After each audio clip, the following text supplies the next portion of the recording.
The PCs arrive at Brindal on day 34. Immediately they set out to inform Lord Jarmoth of the arrival of the dwarves, but they can't help but notice that the entire city seems more sedate than usual, and that several areas of the city have been cordoned off. They ask Jarmoth about it and discover that the epidemic that was starting when the PCs first arrived has become a full-fledged plague and that the soldiers have been devastated by it. The clerics of Dol Ara could only do so much.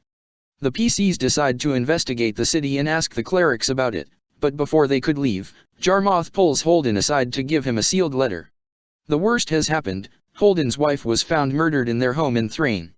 The initial investigation shows that there were no signs of forced entry and that she was killed with little struggle. Holden flies into a screaming rage, pounding at the floor until his fists begin to bleed. The rest of the party decide to leave him alone while they attend to their business, but Lovin shows a rare moment of humaneness and embraces his grieving brother. Holden vows to not stop fighting until he has bathed in the blood of every red-hand man, woman, and child. Jarmoth knows that flippant shows of sympathy will be rebuffed, so he instead goes up to Holden and asks if he will still fight for them. "To my last breath," Holden replies. They then leave to look for Sorina, who is said to have some experience in animal care and woodcraft. I gave her a couple of ranger and warblade levels so she wouldn't be so boring in the later fights, but she then points them to Delorazan, whose trade was animal husbandry before they left Drellin's ferry. They find Delorazan training cavalry soldiers, and although she welcomes them, they notice that she is wearing only one bracer over her forearm. The PCs are immediately suspicious, as they had never noticed this before. They ask her about it and she claims it's nothing serious. Lovin and Leica, Holden was left at Brindal Keep, convince Kikini to use her true seeing to examine Delora. This revealed nothing extraordinary. The PCs then convince her that they were trustworthy, with Lovin hinting that they'd killed lots of Red Hand people already, a not-so-subtle threat if she were indeed an operative. She takes them aside and strips off the bracer to reveal a dragon mark of handling that she'd been hiding to avoid drawing House Vadalus's attention. She refuses to work with a dragon-marked house and so hid the mark to maintain a low profile. They take her to the dire lion, and Linny unparalyzes it with restoration. Immediately the lion springs up and roars, terrifying the horses and the cavalrymen, but Delora lays a hand on its forehead and taps her dragon mark, pacifying the beast. "Leave this to me," she says. "Next time you see him, he'll be a terrifying mount. Pay me when this war is done." Lovin is exultant at this development, saying that it would be a great thing to lift Holden's spirits with. Then he remembers that Holden's wife resigned her commission as a cleric of the Silver Flame due to her pregnancy. The PCs go off to the Cathedral of Dol Ara to consult the clerics, who are busy rushing about and tending the sick. Treater Goldenbrow explains that the plague is a mundane disease, shakes, and that it is spread by contact. However, those afflicted have spoken of noxious brown mists spreading throughout the marketplace. It's said that these are the initial cause of the plague. Treatera is unable to explain what this might be. She asks the PCs to investigate. The PCs seek a second opinion and consult Immerstal, mentioning their fascinating encounter with the Ghost Lord and his necromantic engine. They also offer him All-Wise Tiamat Opera, which he accepts and pays them 1000 GP for. He tells them that the clerics didn't think to consult him regarding the plague and reveals that the brown mist in the marketplace is contagious fog, a short-term spell that nonetheless causes people to get sick and carry the disease. The spell would have to be cast repeatedly by a caster hiding out in the marketplace for it to last long. The PCs immediately go and check it out. The PCs arrive at the edge of the marketplace to find Holden staring into space, slowly imbibing his alcoholic gravy blend. They nudge him on, and so they walk off towards the dark of the cordoned-off marketplace. As they walk down the abandoned lanes, they see a figure of a peasant woman walking out of the buildings. Knowing that the place is cordoned off, they are immediately suspicious and order her to halt. She looks listlessly in their direction and stops. When asked why she's there, she simply looks down limply. Kikini immediately uses her true seeing and identifies this as an illusion. Linny identifies it as a minor image spell, which meant that the caster was nearby. Suddenly a cloud of brown mist envelopes them, contagious fog. Holden and Linny fail their saves. Linny takes a full wallop of 8 dex damage from the shakes while Holden takes 3. The cloud moves slowly down the street, and with Linny knowing that the cloud moves away from its caster, she can deduce that the caster was in a rather large house down the street. Linny dispels the cloud while Lovin feeds Holden his potion of remove disease. Leica charges toward the house at the end of the street and gets zapped by 2 scorching rays. Everyone runs into the house and up the stairs. As they enter, they hear the sounds of spell casting. Linny identifies mage armor and shield being cast. However, they get to the house's top room and realize that no one is inside. Kikini enters and looks around, spotting the caster A Rakshasa hiding in the corner with her active greater invisibility. Kikini uses Shnik grease to make the Rakshasa slip and fall face down, while the rest of the party members enter and attempt to mob the fiend. However, she casts web, trapping the PCs partially in the room. The PCs then embark on a rather frustrating exercise of attacking something with very tough DR and spell resistance. Cornered and outnumbered, the Rakshasa is barely able to do anything but keep casting spells that annoy the PCs. Ultimately, after starting 2 fires and using up almost all of Kikini's PP, Linny remembers to cast a line weapon on Laika's short sword. Leaping from a bed, Laika plunges the weapon into the Rakshasa's heart. Silver fire flares out of the Rakshasa's dying body as it shatters and dissolves. End of session. That was another awesome session. The Bone Squad did quite well. They were frustrating and dangerous without being annoying and tedious. I highly recommend this modified encounter if you have a tough set of PCs.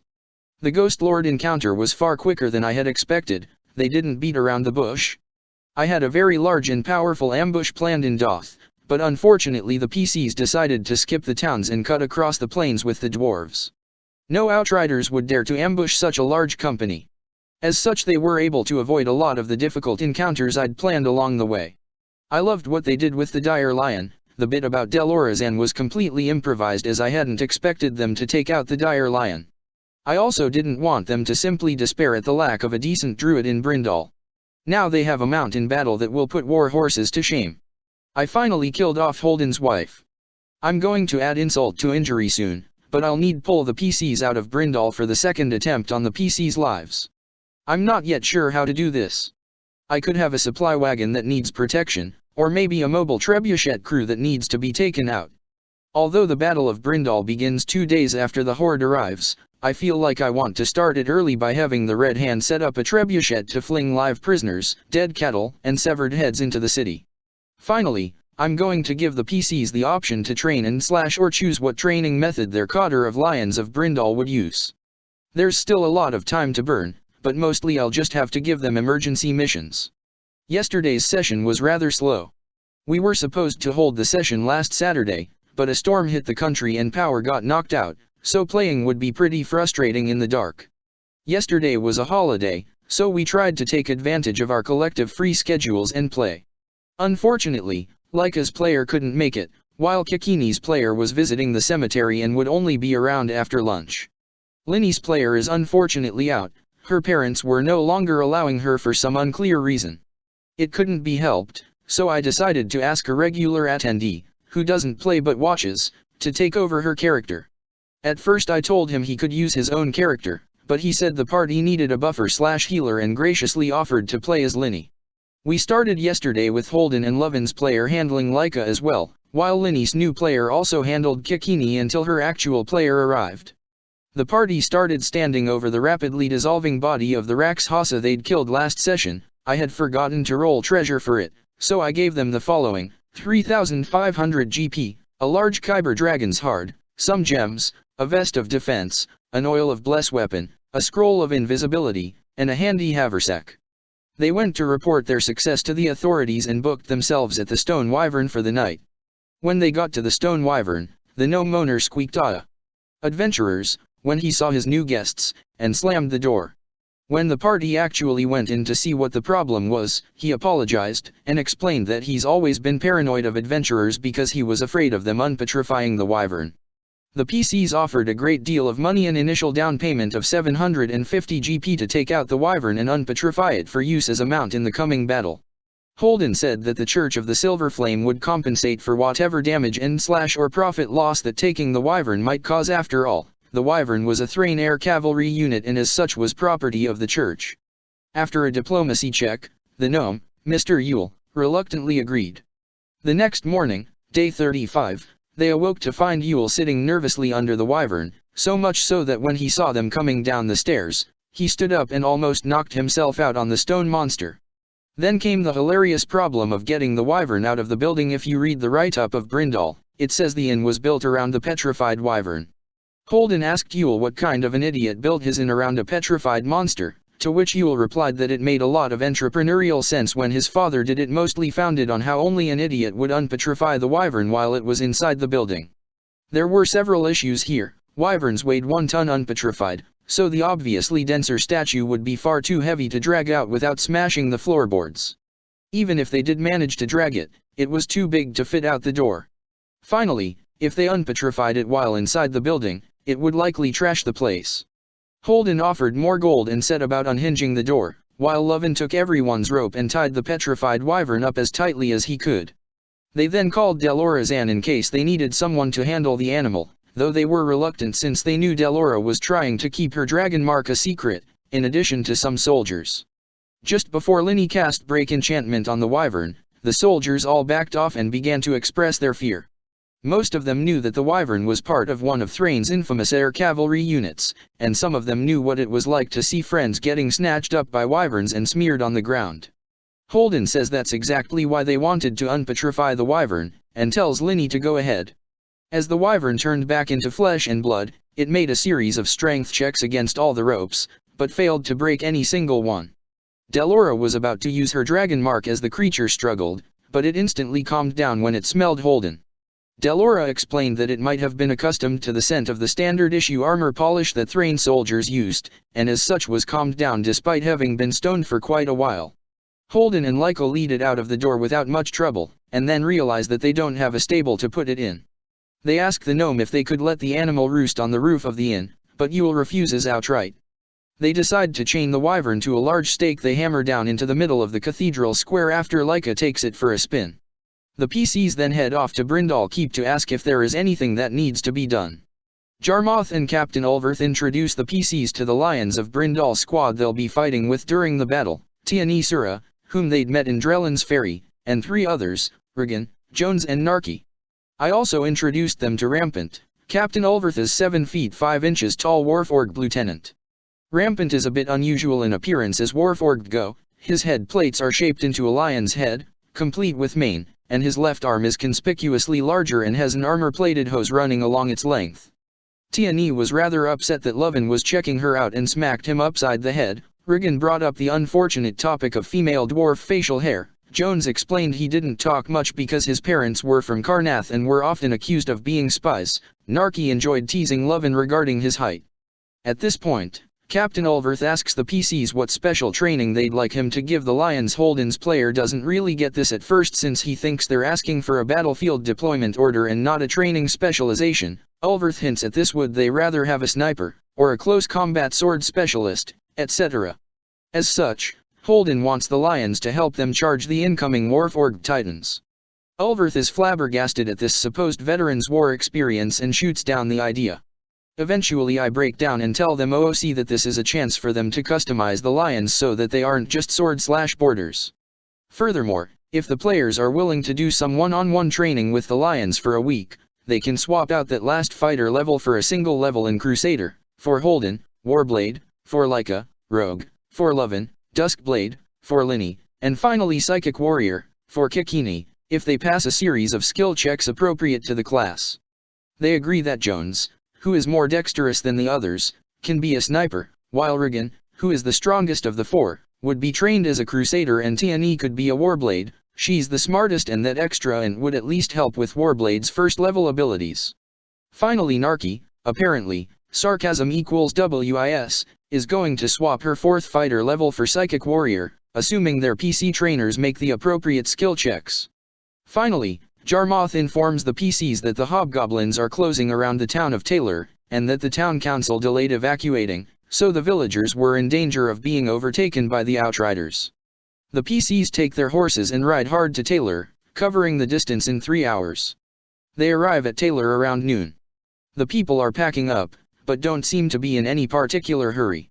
Holden and the other PCs go check on the town council, which was said to have been responsible for the delay. They find Lady Kalira, the lord of the town, arguing with the council. The council wants to stay, but Lady Kalira advocates immediate evacuation. The PCs passionately argue and convince the council to hasten the evacuation, but the proud old men decide to stay behind with some volunteers to attempt to delay whatever is coming their way. The evacuation is completed at dusk. The PCs leave the town last, along with 20 villagers who are the weakest and not capable of running all the way. After about an hour of walking, they stop to camp, as most of these people are incapable of marching overnight to Brindal. Just as they're about to pitch their tents, however, horrid howling echoes out of the woods. Linny identifies the sounds as Barghest howls. Immediately the villagers panic and begin running, and soon after, 4 hobgoblin outriders on incredibly fast wargs begin running out of the woods and strafing. Linny immediately buffs the party, and the 3 weakest villagers, 3 children, one of whom was Fat Eye, ran out of halfling miniatures and represented him with a dwarf wizard, tongue sticking out, with mass shield of faith. Kikini activates one of the dark lights and hands it to the fat kid. The 80 feet radius of bright illumination helps the PCs a lot in dealing with the attackers. The PCs try to keep a screen around the villagers, but the warg's superior mobility allows them to run circles around everyone. 3 villagers get shot down. The riders get off a lot of painful shots against Linny, including a critical hit that drops her to 12 HP. The panicking villagers make it difficult for Kikini to lay down suppressing fire, so Holden tells them to stop and get down to avoid getting sniped. To make matters worse, 2 Barghests dimdoored into the woods close to Kikini and began attacking her and Laika. Kikini launched an energy ball into the woods close to her, setting it on fire. One by one the wargs were shot or cut down. One of the Barghests was incinerated with a scorching ray while the other got its head caved in by Holden. Amusingly enough, one of the wargs, already riderless, tried to trip Linny, but she actually succeeded on the strength check and slapped the bad doggy away. Linny splattered the last of the goblins with Soundlance, while Laika and Holden took down its warg. The PCs then kept running with the villagers. The PCs continue moving with the villagers toward Brindal through the night, and this time Lovin keeps attempting spot checks. They hit upon a very serious snag, though none of them have both good sensory and stealth capabilities at the same time. Lovin has no dark vision and has a lousy spot modifier, while Laika has low light vision. She has no ranks in spot. As such, nobody can scout ahead, so they stick together and try spotting every 20 feet instead. They get closer to the abandoned watchtower at the edge of the wood, which marks the beginning of the open road. Their technique of spotting doesn't work when the enemies are invisible thanks to a greater Barghest's invisibility sphere, though.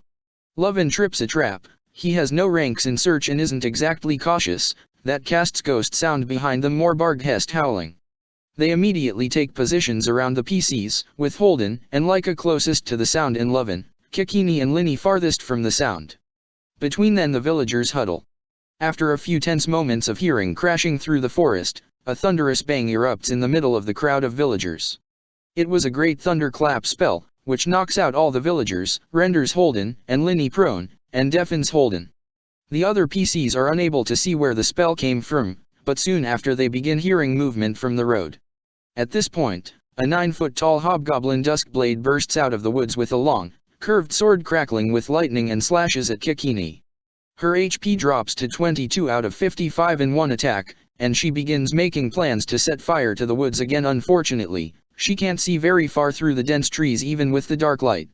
Linny quickly casts Righteous Wrath of the Faithful on the party. Things go to hell really quickly. A hobgoblin knight riding a tiger materializes out of the darkness and mauls Kikini.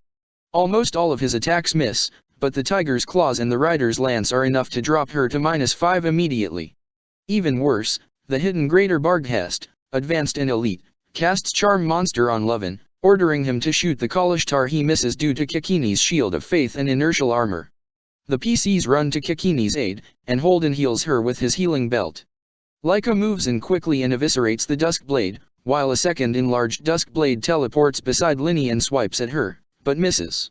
2 more knights break invisibility. One charges Linny while the other, without a clear path, simply moves up and stabs Kikini, dropping her to -7. Lovin's turn comes up, and again he hears the compulsion. He tries to fight it off with a charisma check, but fails miserably. He takes the shot, hoping it's a miss, and rolls a natural 20. Due to the Righteous Wrath of the Faithful buff, even if he rolled a 1 on his damage die he'd still end up killing her. For the record, he rolls, and gets a 6. Kikini bites the dust. The Greater Barghest rewards Lovin by pouncing on him and biting, but the beast misses. Linny blasts the Tiger Knights and the Duskblade with Earth Reaver, knocking down the Duskblade and burning one of the tigers partially. Since Laika's player was absent and she was avoiding raging and shifting for RP reasons, we contact her over Yahoo Messenger and tell her what happened. She immediately agrees to let us rage and shift her character, and Laika flips out on the 2 tiger knights. She cuts down one tiger from beneath its rider and badly injures another, but as it stands, it's too little, too late. Exhausted, we agree to end the session there, 4 rounds into the battle. I've decided to give the PCs more customization control over the 4 lions of Brindal. I wanted them to have more of an attachment to them while retaining their relative squishiness. By giving the players some control over what he NPCs are and by giving them personalities and even portraits, I drew the 4 of them. I've given them a group of underlings who are more than cannon fodder without them being spotlight-hogging DMPCs. If the PCs fail at the skill checks needed for their special training, they remain 4th level fighters in the specialization that the players chose. They still don't know what to do with the Wyvern, actually. Holden is the only guy with ranks in RHOD, and he's too heavy for the Wyvern to carry and still be able to fly. Laika is much lighter, but her big problem is that she has no ranks in RHOD and her maneuvers are completely useless in the air. Kikini is my 5th PC kill in my 3-year mehing career. While this battle is going to be hard, the PCs should be able to overcome it. Unfortunately, there's still a caster they've failed to spot. The PCs plan on raising Kikini with the Staff of Life. It's all they've got, but having her come back at LV8 is going to deal a painful blow to their combat options. They're going to have to rely on Linny's 5th level spell slots for true seeing now that Kikini will not be able to cast it until she levels up again. Greater Barghests are pretty damn scary for CR5 monsters. This one was advanced to CR8, though. The round begins with Lovin shooting at Laika. The Greater Barghest, in dire wolf form, bites Holden and pulls him to the ground, while Laika assails the Tiger Knights. Linny casts Sanctuary on herself to protect her from the enlarged Hobgoblin Duskblade and tries to skirt around to get to the meat shields. The 3 remaining Hobgoblin Tiger Knights continue to pound on Laika, but she executes a flawless Mithril Tornado and has every single one of them and their mounts. This takes a huge chunk out of their HP. The Warcaster, still hidden in the abandoned watchtower down the road, casts many jaws at Holden, chewing him up for a lot of damage for 3 rounds. Laika weathers the beating from the 3 Tiger Knights and eventually kills the 2nd Tiger. The 2 Knights, now on the ground, issue fighting challenges against Laika and renew their assault while the remaining mounted knight continues to fight with his mount. Laika's AC proves to be too high, however, and most of them roll badly. Holden is dropped really close to death several times by the many jaws, while Linny, who was able to move up to him, continuously heals him. The Barghest gets tired of Lovin missing and just tells him to sit down and contemplate what passes for a life, and blasts the PCs, and the Tiger Knights, with crushing despair. Holden, Laika, and Lovin each fail, while strangely enough, I roll high on the saves of all the Knights and Tigers. Laika uses Iron Heart Surge to shake off the despair and soon drops the 3rd Tiger Knight, the one still mounted, but his tiger keeps fighting. It manages to back up and gets enough clearance to pounce her. Most of its attacks miss, but it manages to grapple her as part of its pounce. Holden, however, turns to the tiger and cracks its spine in half. Holden, despite drawing his best maneuvers, keeps missing the Barghest but eventually manages to lower its HP down to 31. The remaining Hobgoblin Duskblade keeps trying to hit Laika and Holden, but keeps missing. At one point it succeeded in enfeebling Laika 1 turn from the end of her whirling frenzy, but she was able to shake it off with Iron Heart Surge. As the Duskblade began to run out of spells, Laika ran up to it and split it clean down the middle with Soaring Raptor Strike. Linny buffs Laika with Bull's Strength even as Linny's whirling frenzy wears off. The Greater Barghest changes shape, and on its next turn, turns to Lovin and mauls him, taking off about 28 HP. The rogue snaps out of the charm and moves to flank the Barghest, but fails to deal any damage on his first attack. The next time he tries, though, he crits and drops the Barghest to 1 HP. The Barghest tears Lovin apart like a rag doll. Thankfully, before the Barghest has a chance to devour Lovin's soul, Laika shanks him dead. The last knight goes down easily on Laika's blade. That means Laika killed all 3 Tiger Knights, 2 of the Tigers, the Barghest, and 1 of the Duskblades. Do not piss her off. The party takes a breather to use the Staff of Life on Kikini. It was pretty unanimous that she was far more useful than Lovin ever was, and makes a break for Brindal. Thoughts? Do not mess with Laika. Seriously. The players' frustration with Lovin has come to the surface. They found him annoying in general and they were confused as to what his player wanted to do with him exactly. He was unfortunately no good at the things rogues are usually supposed to be good at, and his sniping was rarely successful. I contacted Lovin's player and he said he had a changeling rogue idea for backup, so he just needs to roll him. I wish we had enough time to being the siege, but I guess it wouldn't be a good idea with them a man down and with Linny almost out of spells. They haven't trained the Lions of Brindal yet, and Ulverth predicts the Horde to make a move within a week. It seems that characters typically die when other players sub for absentees. We definitely need to start the Battle of Brindal next meeting. Hopefully we can meet again soon. Awesome session today. We begin by introducing Lovin's replacement, a changeling rogue / swordsage named 20, though he prefers to be called Free. His actual player wasn't around, but a substitute player handles both Holden and Free. Due to some miscommunication with the original player, Free made many choices that were not only suboptimal, but downright dangerous to the party, charging Minotaur for a swordsage who had 10 strength, 4 ranks only in UMD, and dumped Cha in Wisconsin. Leica's player had tried to help this guy make his new character, but unfortunately it seems this didn't work. In any case, everyone spent about an hour and a half fixing Free, with his original player's permission. After gear was chosen, skill points reassigned, and martial maneuvers reselected, we were finally able to begin. The party decides to go ahead and train the Lions of Brindal for their new and improved careers. Leica successfully trains Tiani in her new career as a fighter / warblade. Holden, with his short temper, is unable to keep his cool in transmitting his ideals to Regan, and fails to give him his Crusader levels. Kikini, crippled by her level loss, is unable to make the DC and rolls low as well, so Narki remains an ordinary fighter. Finally, Free passes all his skill checks and successfully trains Jones as a sniper, somehow. After 7 days training, the sentries on the wall call everyone's attention to the horizon. The Red Hand has come into view. The Red Hand troops set up just outside of bow range. Kikini, still a bit addled by her recent raising, champs at the bit and tries to convince the others to ride out on their pet dire lion. They convince her to hold back, and so they wait. The alarm goes up. 2 artillery teams have begun their bombardment.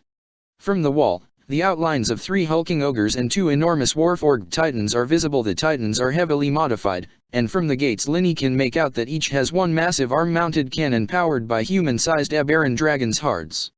Each of the titans lets loose a shrieking, wailing projectile that pulverizes the walls extremely quickly. From their HQ at Brindal Keep, the PCs decide to go after the Southern Strike team, since they can get there closer. Before they go, Jarmuth, Ulverth, Emerstal, and Lady Call gather the PCs for one last word. We're as ready as we'll ever be. If we survive here, then good work, everyone. If we fall, gods help us. After setting up the mind link and telepathic bonds, the PCs march out and make a run for it. The PCs start out 450 feet away from the ogre / titan battery. Leica makes a run for it on foot, while Holden and Free, mounted on the dire lion, whom Leica says reminds her of her grandfather, ride out as fast as they could. Kikini and Linny remain behind. Immediately Kikini opens fire with her energy balls, but since she could only hit one of them at a time, she focuses on one of the 3 ogres. The first ogre saves well against the energy balls and is able to survive the first few blasts well, but soon is unable to weather the fire and starts chucking boulders at Kikini. The other 2 ogres and the titans keep up their fire. By now they realize, and Linny also mentions, that the titans can only fire after 3 rounds of recharging their dragon's hard resonators. It takes a bit of juice to get the dragon's hards to reach critical, so they can only fire more or less every 20 seconds, or every 4th round. Linny tries taking potshots at the ogres with ice knife, but she's unable to even make their AC. Before long, the melee characters close the distance. The 3 ogres go down quickly once the frontliners get to them. The party then focuses its attention on the titans. At this point, though, Kikini wants to conserve her PP and decides to refrain from launching any more projectiles. Leica attacks one of them all on her own and wails on it with everything she's got, eventually accumulating enough damage for the titan to unentrench itself and start trying to stomp her. With its cannon no longer trained on the wall, the party at this point has bought at least a 1-minute extension on the wall's lifespan. Holden, the lion, and Free don't fare against the second titan so well. Their weapons deal miserable damage despite Holden full attacking and using Fight with Mount to give his lion full attacks. Even when he did get Elder Mountain Hammer, Holden rolled a natural 1 and lost his first opportunity to deal significant damage to it. Unfazed, the Titan continues recharging and firing. Seeing her companions in distress, Linny decides to use Divine Vigor and make a run for it to get close enough to drop an Earth Reaver on the Titan that continues to fire.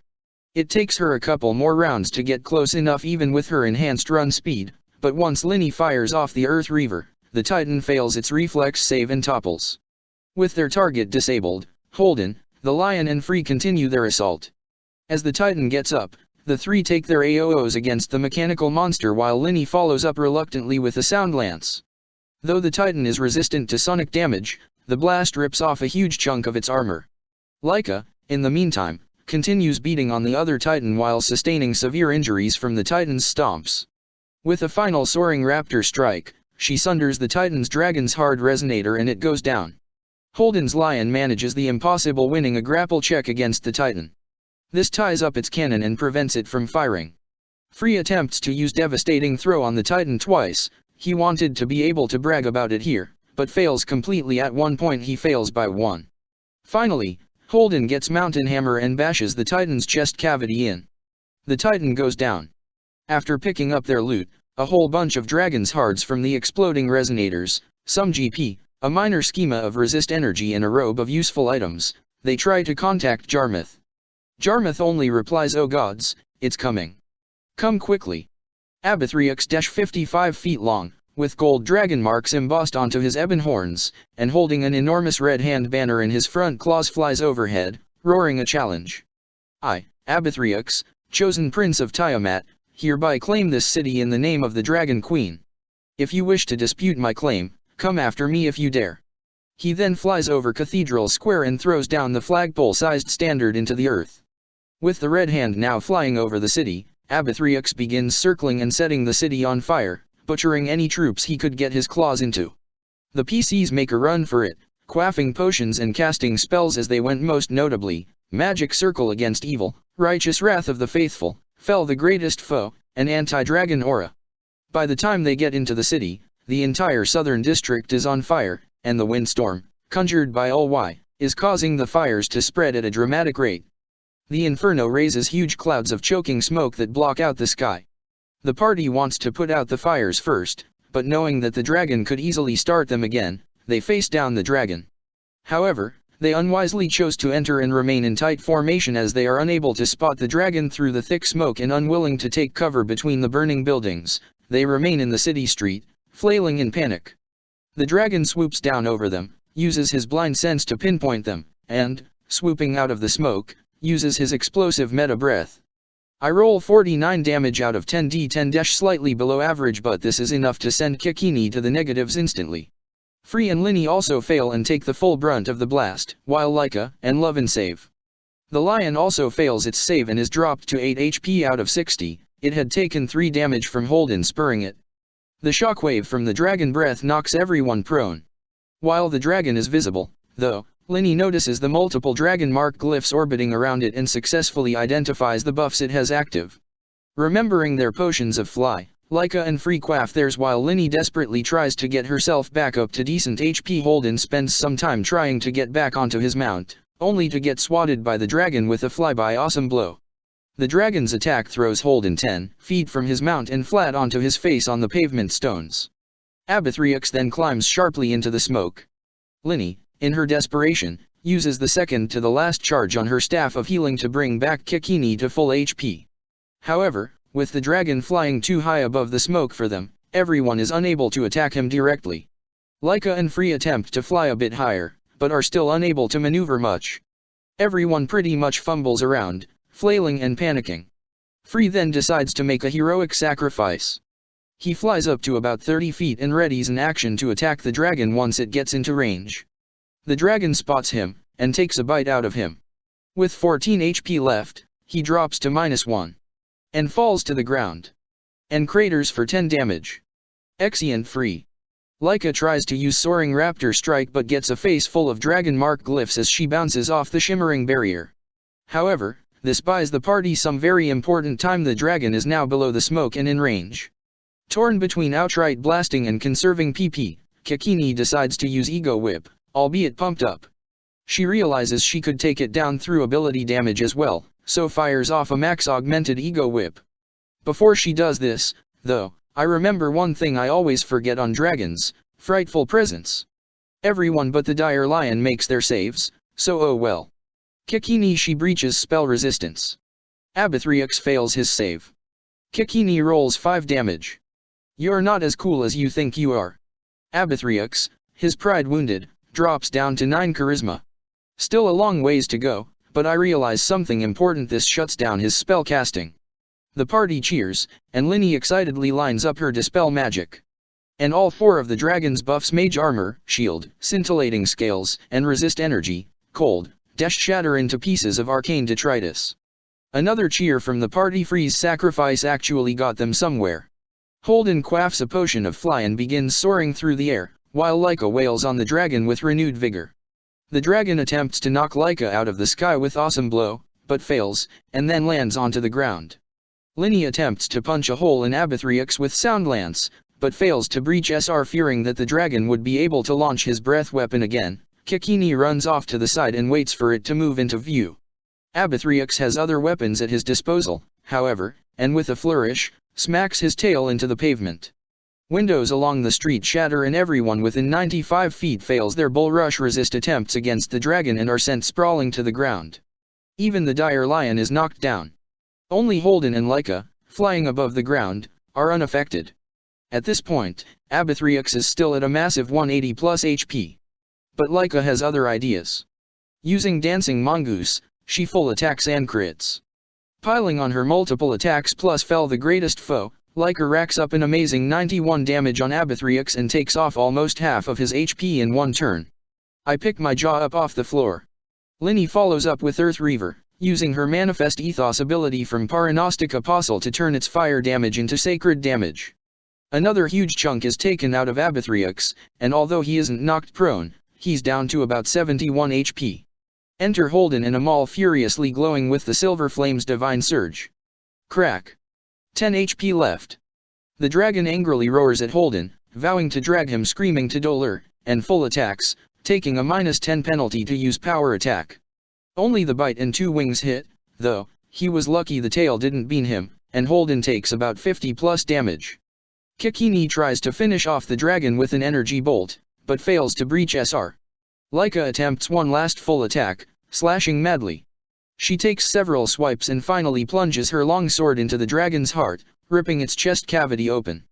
Dragon mark glyphs erupt into a fiery conflagration around the dragon and begin consuming its body as it lets out a horrible dying roar until Abathriox explodes. As the fire and smoke clear, ash rains down from the sky. Just as Kikini laments how she wanted one of the horns as a souvenir, one of the horns indeed comes spinning out of the sky and crashes into the ground. Kikini levels up from the XP. 1 awesome. Awesome awesome awesome.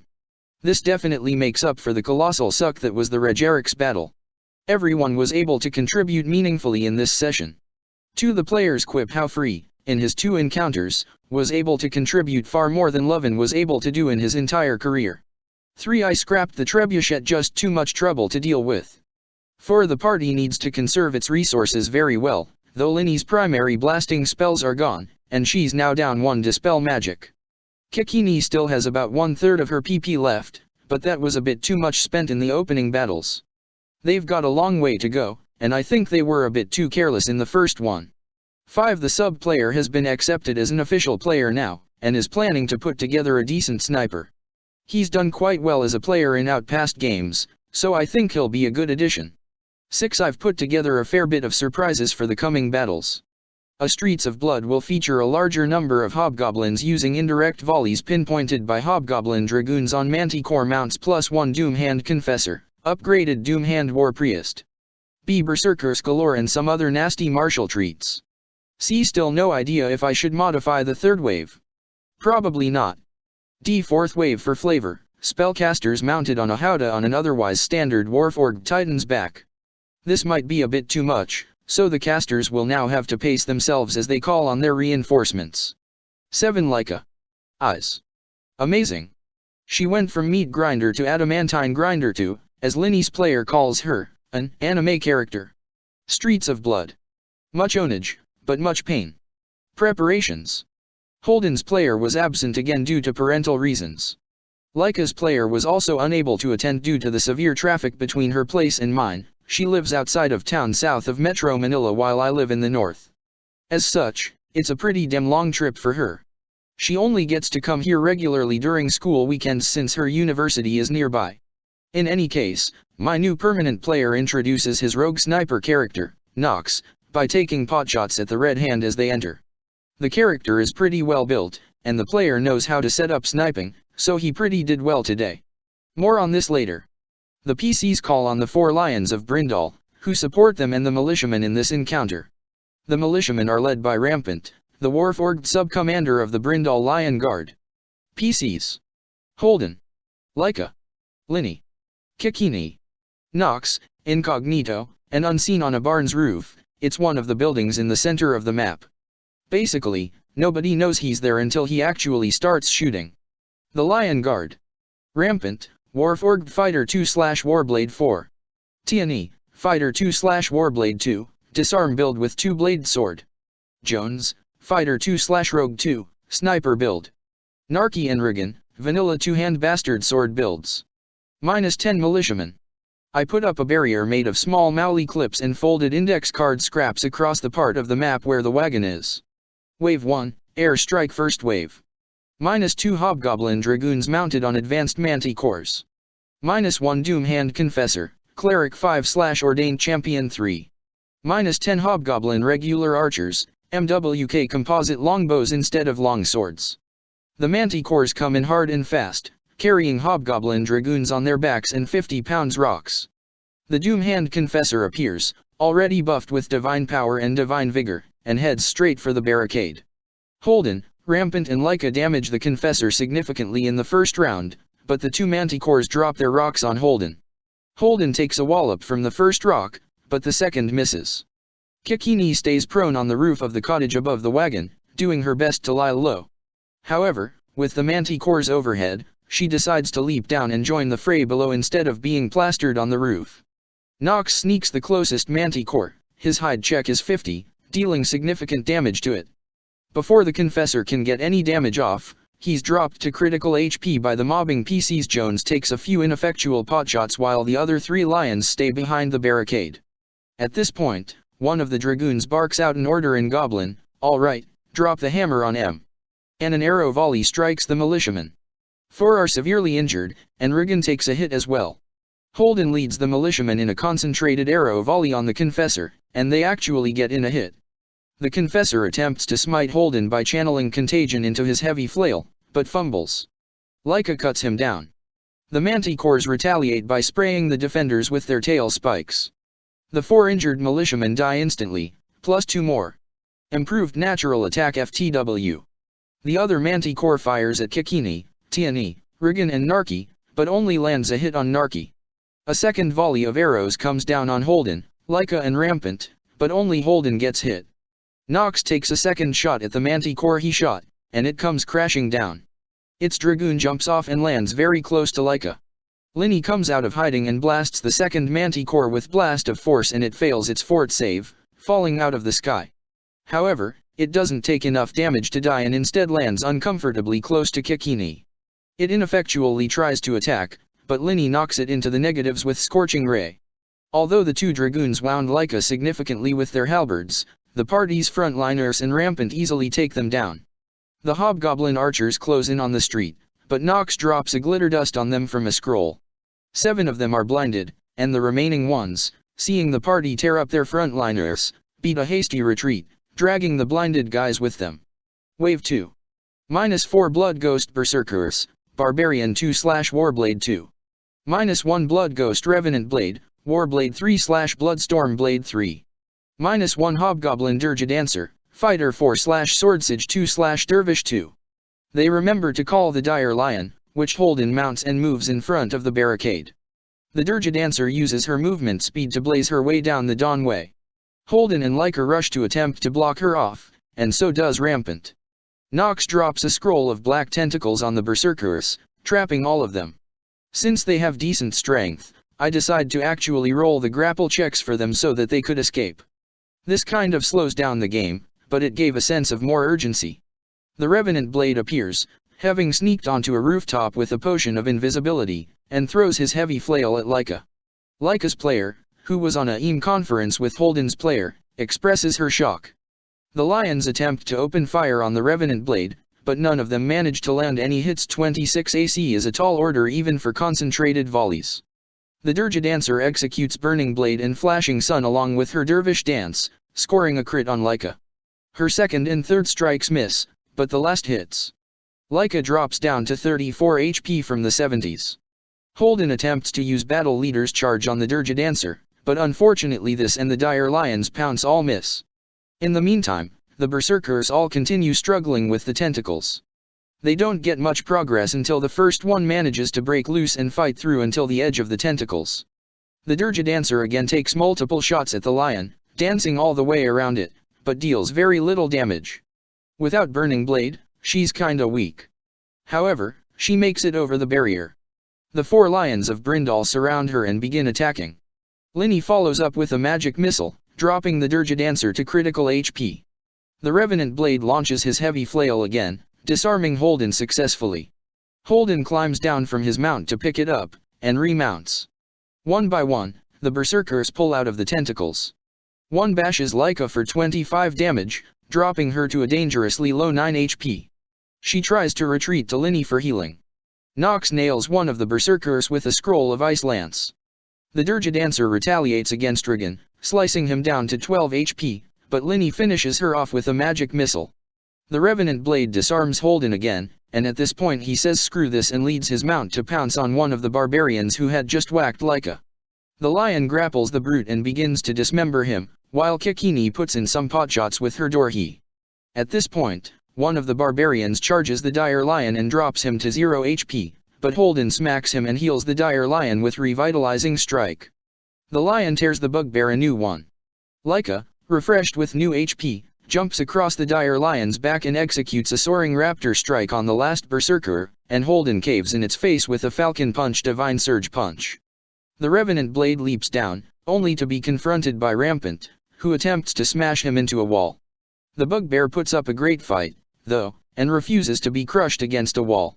Leica and Holden come to support the Warforged commander, landing a couple of solid blows, until Rampant finally manages a solid, crushing, Dungeon Crasher with a spray of blood and splinters.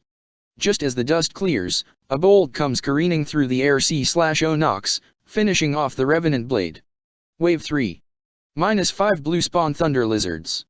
-5 Golan DAR Outriders. The party regroups, and they send the surviving militiamen into the small gaps between the cottages towards the east side of the map. Holden, healed up, mounts his lion again and stands with the rest behind the barricades. Kikini decides to conserve the remaining dregs of her PPS, and so does Linny with her spells. The blue rhinos come in. Linny readies a scroll of web against the first creature that passes through the gap. There's only one narrow choke point where a web will actually work, while Leica sneaks up to an alcove and gets ready to stab the next hostile who passes by. Nox takes a shot at the lead goblin, and lo and behold the goblin's mount makes its spot check versus Nox's godly modifier. It opens fire with its lightning bolt on the sniper's position, but he manages to evade it fine. The Thunder Lizard then moves toward the middle, promptly triggering the readied web. With the trap sprung, Holden charges forward with his mount and attempts to attack the Thunder Lizard, but barely lands anything. Then the Thunder Lizards all light Holden and his lion up. Lightning bolt after lightning bolt streaks across the battlefield, with a couple of bolts actually blazing past Holden, the lion, and the barrier, hitting the defenders behind it. Kikini, failing her reflex save against one bolt, decides to spend some PP to keep herself alive, and raises her intellect fortress for herself and Linny. However, the Dire Lion, scorched and shocked beyond recognition, drops dead.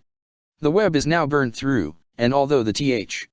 In retaliation, Nox and Kikini light up the bank of Thunder Lizards with a scroll of Fireball and the last of Kikini's energy balls.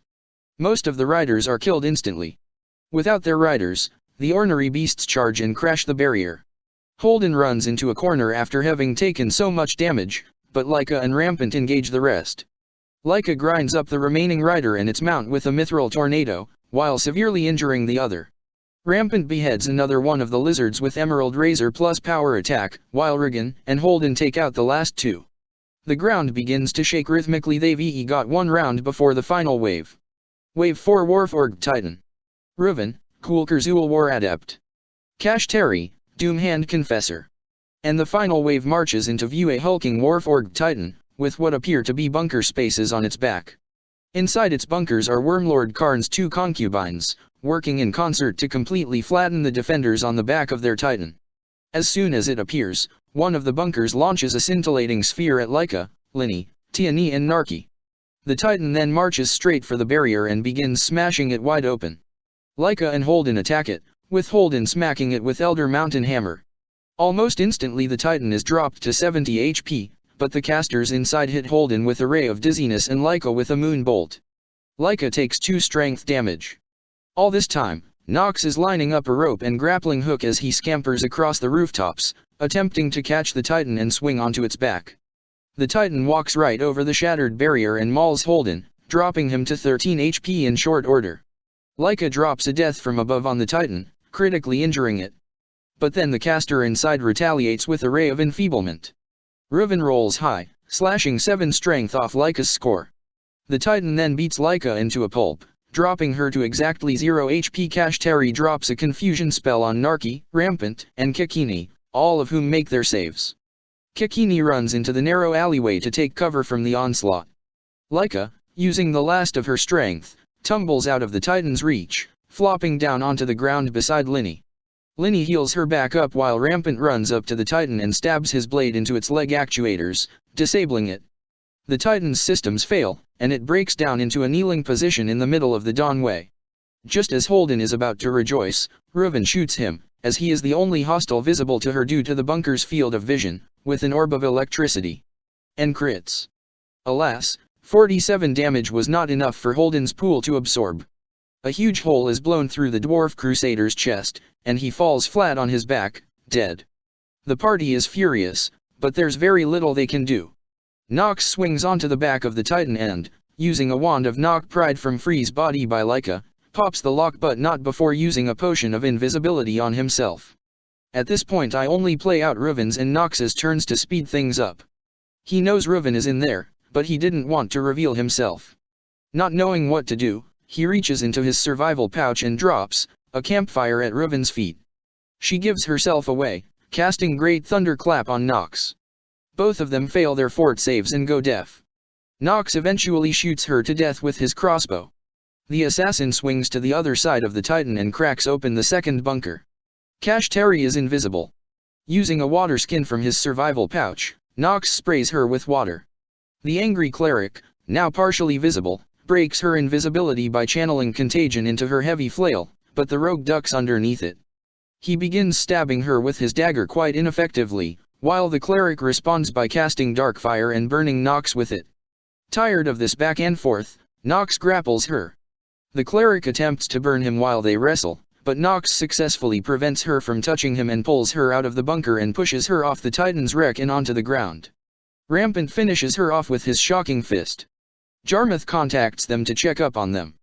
Just as he gives the PCs the order to fall back, he stops talking. Everyone hightails it to the Cathedral of Dol Ara. That was tiring. Although the session lasted about 5 hours, it took so much brain power that I'm amazed I can write this now. I'm glad I pared down that last encounter. Originally it had a cool Kurzul Beguiler and 2 Dusk Blades. Those would have been killed very quickly. Holden finally bought it. We're still in the dark as to how to fix this predicament. The party still has a long ways to go, so Linny can't use Raise Dead on him yet. Holden's player is of course disappointed, saying that he loses a character whenever he doesn't come, but I don't think it mattered, he died a fair death. It just wasn't his lucky day. While the party doesn't have diamonds on them, they have enough GP.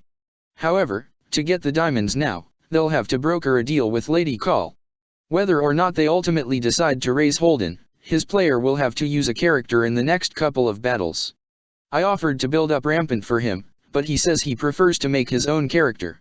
I told him it would be too much of a stretch if we pull a LV10 character out of nowhere. LV10 characters in Eberron are a rarity and wouldn't be available just like that, especially if they were famous martial or divine characters. Nox had an excuse, at least as an assassin. It makes sense for him to slip in incognito.